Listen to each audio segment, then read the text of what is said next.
السلام عليكم ورحمة الله تعالى وبركاته. ولالهن رمضان مبارك.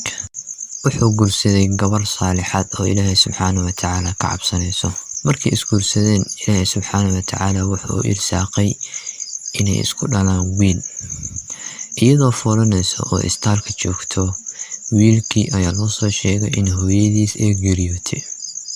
Hooyadiis ayuu soo xabaalay, guriga ayuu ku soo laabtay.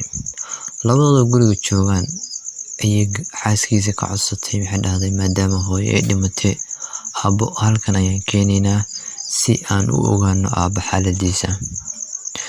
Wiilkii wuu ku waafaqay, aabbana guriga ayaa la keenay. Muddo dheer ka bacdi odaygii wuu sii duqoobay, wuxuu bilaabay inuu waxyaalo badan hilmaamo sida carruurta camal. Runtii wiilka aad buu u nici jiray aabihiis. Markuu hataa wiilkiisii uu ciyaarsiinayo, aabihiis wuu ka ilaalin jiray, wuxuu dhihi jiray odaygan wiilkaadii amuu kaa dilaa, maadaama asaga maskaxda uu beelay uu oday da' u noqday. Subxaanallah. Maalimaha ka mid ah waxay soo aadeen meel saxara ayay soo aadeen.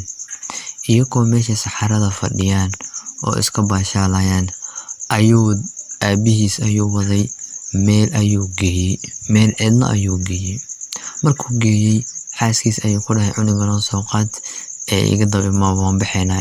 Balse xaaskiisa waxay ahayd gabar caqli badan, gabar xikmad badan. Cunugeedii ay dhashay iyo u dhiibtay, odaygii ayay u dhiibtay. Waxay dhahday aabba macaan ii haya, waan soo laabanayaa.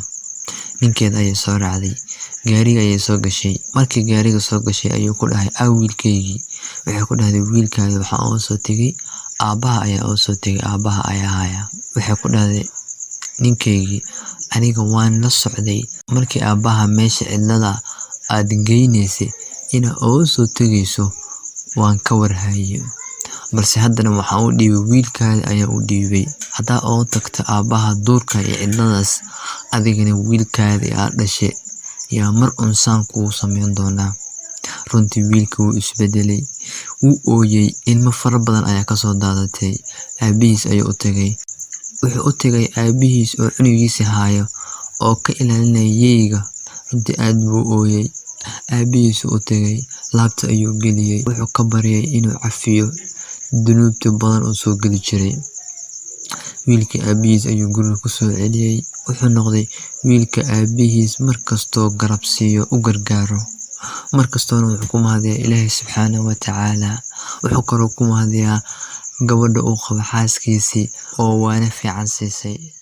وقضى ربك ألا تعبدوا إلا إياه وبالوالدين إحسانا إما يبلغن عندك الكبر أحدهما أو كلاهما فلا تقل لهما أف ولا تنهرهما وقل لهما قولا كريما واخفض لهما جناح الذل من الرحمة وقل رب ارحمهما كما ربياني صغيرا.